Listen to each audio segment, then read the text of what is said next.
IVF treatments పై 20,000 discount. Doctor consultation మరియు ultrasound scan ను ఉచితంగా అందిస్తున్నారు. 49 అంటే సంతానం, 49 అంటే సంతోషం. ఏపీలో కూటమి ప్రభుత్వం వచ్చింది, దాని గురించి మీ అభిప్రాయం? ఏమో జగనన్న వస్తాడు అనుకున్నాము. జగనన్న అన్నీ బాగా చేశాడు, కానీ కూటమి వస్తుందని మేము అనుకోవాలి. అంతా ఫ్రాడ్ జరిగింది. అవును, ఏం జరిగింది? బ్యాలెట్లు మార్చి ఈవీఎంలు మార్చేసి మోసం చేశారు. లేకపోతే అంత తక్కువ సీట్లు జగనన్నకు రావు కదా. ఏపీలో కూటమి ప్రభుత్వం వచ్చింది కదా, దాని గురించి మీ అభిప్రాయం? ఎందుకు అభిప్రాయం ఏమన్నా మంచిదే జరిగిందిగా. ఏపీలో కూటమి ప్రభుత్వం వచ్చింది కదా, దాని గురించి. జగన్ మంచి పని చేయక డెవలప్మెంట్ లేదు, మెయిన్ అది. ఓకే, అంటే వీళ్ళు గెలిచారు కదా, దాని గురించి మీరు ఏమనుకుంటున్నారు? అది గెలిస్తే మరి కొద్దిగా పరిపాలన బాగుంటుందని అనుకుంటున్నాం. అది ఏపీలో కూటమి ప్రభుత్వం వచ్చింది, దాని గురించి మీ రియాక్షన్ ఏంటి? ఆ రియాక్షన్ ఏంటి? బాగుంటుంది పరిపాలన.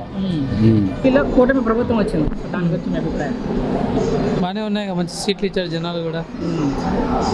ఇంకా జనాలు మార్పు కావాలనుకున్నాను, దాని గురించి మంచిగా ఇచ్చింటారు. ఏపీలో కూటమి ప్రభుత్వం వచ్చింది కదా, దాని గురించి మీ అభిప్రాయం? ఏం మాకు తెలియదు. కొత్త ప్రభుత్వం వచ్చింది కదా, దాని గురించి మీరు ఏమనుకుంటున్నారు? ఇంత ముందు దానన్నా ఇప్పుడు అభివృద్ధి చేస్తే ఇంకా మంచిది అనుకుంటున్నావా? అంటే జగన్ గారు ఓడిపోవడానికి కారణాలు ఏంటి అంటే? ఏంటంటే మరి పనులు మంచి లేవని, తన డెవలప్మెంట్ లేదని, తన పిల్లల చదువులు గట్ట కొత్త ఇవన్నీ అనుకొని అందరూ దానివల్ల దానికి మార్పు తేవాలని చెప్పేసి మళ్ళీ ఆయన గెలిపించారు. అంటే టీడీపీ పార్టీ గెలవడానికి ప్లస్ పాయింట్లు ఏంటంటే? ప్లస్ పాయింట్ మెయిన్ దాని కారణంగా కాదు, దాని కారణమే. అంటే జగన్ కారణం కాకుండా టీడీపీ పాయింట్ ఆఫ్ వ్యూలో చంద్రబాబు గారు కావచ్చు, ఏమన్నా కారణాలు ఉన్నాయండి? కారణాలు ఏమి లేవు. జగన్ చేసిన తప్పుల వల్ల ఇతను ఓడిపోవడం కారణం. అంటే జగన్ గారు ఓడిపోవడానికి గల కారణాలు ఏంటి అంటే? కారణాలంటే కొన్ని మంచి పనులు చేశాడు, కొన్ని చెడ్డ పనులు చేశాడు. జనానికి ఇది అయిపోయింది, ఇసుకెత్తిపోయింది. వచ్చిన వాళ్ళకి వచ్చి లాని వాళ్ళకి లేదు. అంటే అసలు మంచి పనులు ఏం చేశారు, చెడ్డ పనులు ఏం చేశారు? మంచి పనులు ఆరోగ్యశ్రీ పెట్టాడు, బాగుంది. హాస్పిటల్ డబ్బులే లేదంట, నాకు ఆరోగ్య కార్డు ఇవ్వలేదు. వారంటీలు తిప్పారు పెట్టానన్నారు. ఆస్తులు ఉన్నాయి అన్నారు. నాకు ఆస్తులు ఉన్నాయి అంటే ఎక్కడ ఉండే చూపిమన్నా ఎవరో సమాధానం చెప్పలేదు. మళ్ళీ గుంటూరు వెళ్ళి లెటర్ తీసుకొచ్చా, వారంటీ తీసుకెళ్ళి పట్టానంది. మా ఆవిడకి మంచి జబ్బు చేసింది, ఆరోగ్య కార్డు లేదన్నారు. 2 లక్షలు అయినాయి. మరి వారంటీలు పెట్టింది దేనికి తీసుకెళ్ళి నాకు ఏం చేసింది? పెట్టానంది. అక్కడికి వెళ్తే మీ అప్లికేషన్ రాలేదన్నారు. ఆ యూఏ గారి దగ్గరికి వెళ్తే వారంటీలు మీ ఇంటికి వస్తారన్నారు. ఎవరు వచ్చారు? లేదు. అది ఇప్పుడు కూడా నేను హాస్పిటల్కి వెళ్ళి వస్తున్నా. కట్టాల్సి వచ్చింది. మరి అప్పు చేసుకున్నా నేను. ఇప్పుడే అది ఇక్కడే ఉంది మా ఆవిడ కూడా. అబద్ధం చెప్తాను కాదు, మామూలుగా జగన్ గారి పార్టీ ఓడిపోవడానికి ఇది ఒక కారణం, ఇంకా కారణాలు ఉంటాయి. నాకు తెలిసినంత వరకు అది నా బాధ. అది జనాల పాయింట్ నాకు తెలియదు నాన్న. నేను పనికి వెళ్ళిపోతా, నేను పొద్దున్నే సాయంత్రం వస్తా. మరి టీడీపీ ఇంత భారీ మెజారిటీ కారణం అంటే జనాన్ని తోకపోతే వాళ్ళు ఎక్కువ చేశారు.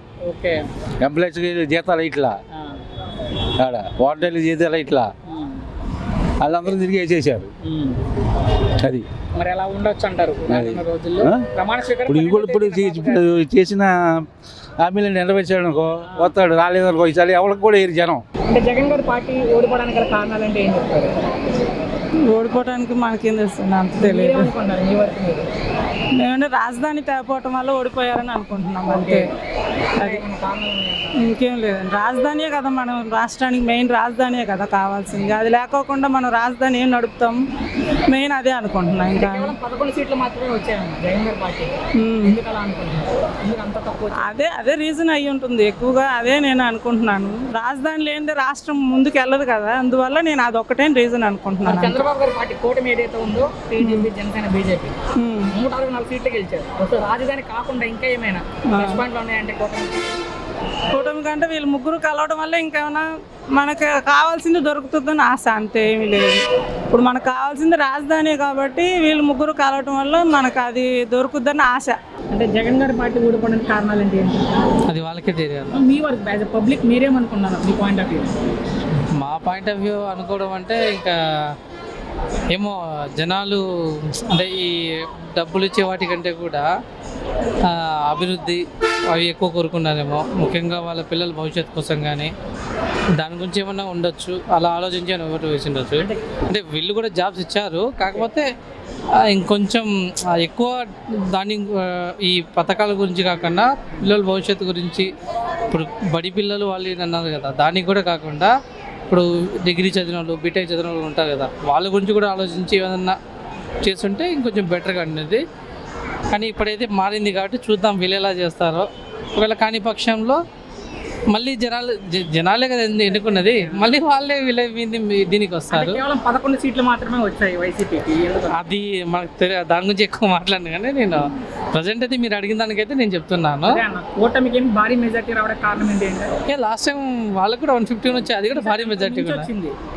ఏముంది ఒకటి నమ్మారండి, అది వాళ్ళకే తెలియాలి. పాయింట్లు ఏముండే కూటమికి ప్లస్ పాయింట్లు అంటే ఇంకా వీళ్ళ మైనస్ పాయింట్లు వాళ్ళకి ప్లస్ పాయింట్లు అంతే.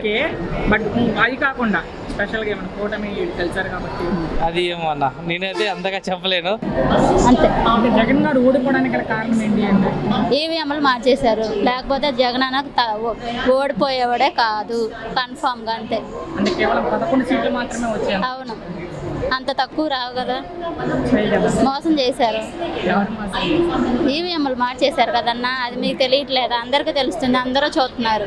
మరి అంత అన్యాయంగా చేయకూడదు, దీనికి తగిన జవాబు చెప్పే టైం వచ్చింది, అందరూ చెప్తారు. అంటే కేవలం అంటే గతంలో 150 సీట్లు జగన్ గారు, మరి 11 సీట్లు మాత్రం ఈసారి గెలుచుకోగలిగారంటే అదే మోసం జరిగింది కదా, అంతే కారణం. లేకపోతే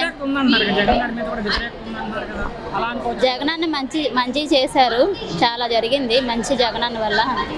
సరే, కూటమి ఎందుకు తెలిసింది అంటే టీడీపీ, జనసేన, బీజేపీ అందరూ కలిసి వచ్చారు. వాళ్ళంతా జగనన్న ఒక్కలే ఉన్నారు, కొంత ఫ్రాడ్ జరిగింది అంతే. మరి ఎలా ఉండొచ్చు అమ్మ లాస్ట్ రానున్న రోజులు ఎలా ఉండొచ్చు? జగన్ ఇచ్చిన పథకాలన్నీ ఇస్తే బాగానే ఉంటుంది, లేకపోతే తర్వాత ఇస్తామన్నారు కదా చంద్రబాబు. ఇవ్వాలి కదన్నా, ఇచ్చినప్పుడు కదా, ఇచ్చినప్పుడు. జగన్ గారి పార్టీ ఇంతలో ఓడిపోవడానికి గల కారణాలు అంటే ఏం చెప్తారు? మీకేమనిపిస్తుంది చెప్పండి. ఏముంది, ఆయన కొన్ని చర్యలు కొన్ని తప్పులు చేశాడు కాబట్టి. కాదమ్మా, గతంలో 150 సీట్లను జగన్. ఏటీవీ మీద ఇప్పుడు గతంలో చూసినట్లయితే 150 సీట్లు ఉన్నాయి జగన్ గారు. ఇది కేవలం 11 సీట్లకు మాత్రమే పరిమితం అయిపోయారు. ఎందుకంటే ఉన్నాయి కదా, చాలా చేసిన సంఘటనలు ఉన్నాయి కాబట్టి అట్లా. 1-2 కారణాలు చెప్పండి ఎందుకు జగన్ గారు ఇంతలో ఓడిపోయారంటే మీ పాయింట్ ఆఫ్ వ్యూలో. ఇంతలా ఓడిపోయారంటే ఏముంది, కొన్ని ఎంప్లాయీస్ పరంగా వాళ్ళని కొంచెం ఇబ్బంది పెట్టాడు, కొంచెం ఫ్యాక్షనిజంగా వేరే వాళ్ళని కూడా ఇబ్బంది పెట్టాడు, దానివల్ల అట్లా జరిగింది. మరి టీడీపీ పార్టీ ఇంత మెజారిటీతో గెలవడానికి కారణం ఏముంది, ఇక్కడ ఇప్పుడు వీళ్ళు తప్పు చేశారు అనుకున్నప్పుడు వాళ్ళ భావాన్ని ఈ రకంగా వ్యక్తం చేస్తారు కదా, అది మామూలే కదా. ఒకటి మంచి జరిగింది, ఒకటి చెడు జరిగినప్పుడు ఎక్కువగా మంచి జరిగిన దానికేసే ఎక్కువ ఓటింగ్ చేస్తాం కదా. ఎవరైనా 164 సీట్లు ఇచ్చారన్నమాట. ఎవరైనా అంతలా జనాలు ఎందుకు నమ్మారనుకుంటున్నారు ఈ కూటమిని? మంచి చేస్తారని నమ్మారు, ఆయన ఒక ఛాన్స్ ఇవ్వమన్నప్పుడు నమ్మలేదా? అలాగే ఇతను ఈసారి ఈయన ఏం చేస్తాడని. మార్పు సహజం కదా, మార్పు న్యాచురల్, ఏదైనా మార్పు ఉండాలి, ఏదైనా మార్పు కోరుకుంటారు కదా ఉన్నది. ఇప్పుడు ఆయన చేసినప్పుడు ఒక ఛాన్స్ అంటే ఈయన నమ్మి మనం చేయలేదా? జగన్ గారిని కూడా నమ్మే వేయించాం కదా. మరి ఎలా ఉండొచ్చు అమ్మా రానున్న రోజుల్లో? ఎలా ఉండొచ్చు, చేసే నాయకులు అభిప్రాయం బట్టి ఉంటుంది. అది 12వ తేదీ ప్రమాణ స్వీకారం బాబు గారి. ఆ తర్వాత ఎలా ఉండొచ్చు ఆంధ్రప్రదేశ్ రాజకీయాలు, పరిపాలన? మంచిగానే ఉంటుందని కోరుకుందాం, కోరుకోవాలి కూడా, చెయ్యాలి కూడా వాళ్ళు. ఎందుకంటే మనం వేసిన ఓటు విలువ అలాంటిది కాబట్టి.